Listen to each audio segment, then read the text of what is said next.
ఆరోగ్యాన్ని ఎలా ఉందని వారు తొందరగా రికవరీ కావాలని చెప్పి కేసీఆర్ గారి ఆదేశాల మేరకు ఈరోజు వారి కుటుంబ సభ్యుల్ని పరామర్శించడం జరిగింది. డాక్టర్లతో కూడా మాట్లాడాం. ఆ దేవుడి దయ సంతోషం. అబ్బాయి ఇప్పుడిప్పుడు కొంత కళ్ళు తెరుస్తూ ఉన్నాడు, కొంత కాళ్ళు చేతులు కూడా ఆడిస్తూ ఉన్నాడు. తన నొప్పిని కూడా ఏడుపు రూపంలో తన నొప్పిని కూడా కొంత చెప్పగలుగుతున్నాడంటే it is a good symptom. Recovery అవుతున్నాడని అనిపిస్తూ ఉంది. డాక్టర్లు అయితే కాన్ఫిడెంట్గా ఉన్నారు. తప్పకుండా వారికి మంచి వైద్యం అంటే అన్ని రకాలుగా ప్రత్యేకమైన శ్రద్ధ చూపించి వారికి అత్యుత్తమమైనటువంటి వైద్యాన్ని అందిస్తున్నామని డాక్టర్లందరూ కూడా చెప్పడం జరిగింది.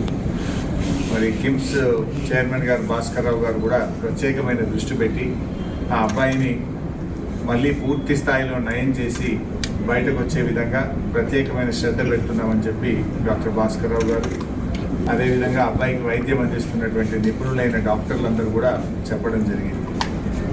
మేము కూడా బీఆర్ఎస్ పార్టీ తరఫున ఆ భగవంతుడు అబ్బాయిని ఆశీర్వదించాలి. తప్పకుండా అబ్బాయి మళ్ళీ మంచిగా నయమై మరి పూర్వస్థితిలోకి రావాలని చెప్పి మేము ప్రార్థిస్తూ ఉన్నాం. వారి తండ్రి గారు భాస్కర్ గారికి కూడా కేసీఆర్ గారు మమ్మల్ని అందరినీ పంపారు. మీరు ధైర్యంగా ఉండండి, తప్పకుండా బాబు బాగవుతాడనే ఆత్మవిశ్వాసాన్ని ధైర్యాన్ని కూడా వారికి ఇవ్వడం జరిగింది. వారి అమ్మగారు రేవతి గారు చనిపోవడం చాలా దురదృష్టకరం.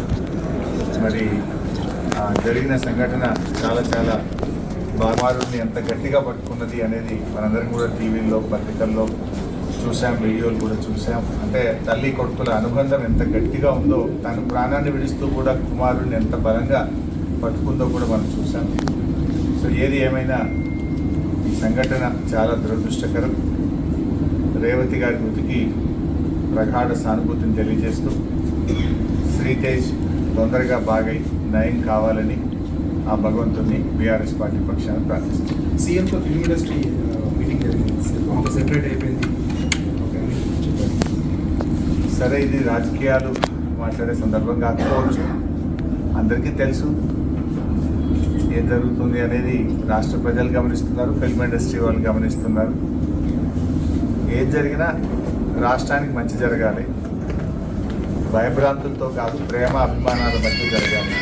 ఏదైనా రాష్ట్రం మంచి కోసం ఆలోచించాలి. అందరూ బలవంతంగానో భయభ్రాంతుల మధ్య కాకుండా ప్రేమ అభిమానాలతో మంచితనంతో మంచి జరగాలని కోరుకుంటాం.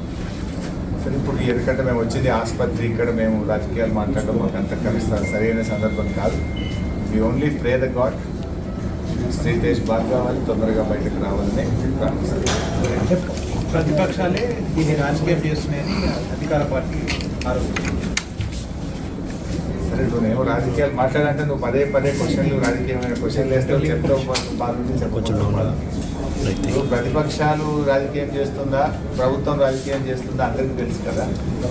నేను ఒక మాట సింపుల్గా అడుగుతున్నా పని సార్. 12 రోజుల తర్వాత కదా ముఖ్యమంత్రి స్పందించింది. యాక్సిడెంట్ జరిగిన తర్వాత శ్రీతేజ్ను ప్రభుత్వం ఎందుకు స్పందించలేదు? ఒక మంత్రి గారు వచ్చి ఎందుకు పరామర్శించలేదు? 12 రోజుల తర్వాత అసెంబ్లీ వేదికగా నువ్వు మాట్లాడి అప్పుడు కదా నువ్వు స్పందించలేదు. మరి 12 రోజులు ఎందుకు స్పందించలేదు? ఆ 12 రోజులు ఏమైంది? ఇంకోటి, శ్రీతేజ్ ఎంత ముఖ్యమో రాష్ట్రంలో ప్రతి పౌరుడు కూడా అంతే ముఖ్యం కదా. గురుకులాల్లో 50 మంది విద్యార్థులు చనిపోతే ఒక్క మంత్రి పోయి పరామర్శించలే. దానికి మంత్రిగా ఉన్న ముఖ్యమంత్రి గారు కూడా ఒకరోజు పరామర్శించలేదు. ఎందుకు వెళ్ళలేదు ముఖ్యమంత్రి గారు? మరి వెళ్ళి ఆ కుటుంబాలకు కూడా ప్రభుత్వం ఆదుకోవాలి కదా. ఆ తల్లిదండ్రులకు కూడా కడుపు కోతనే కదా.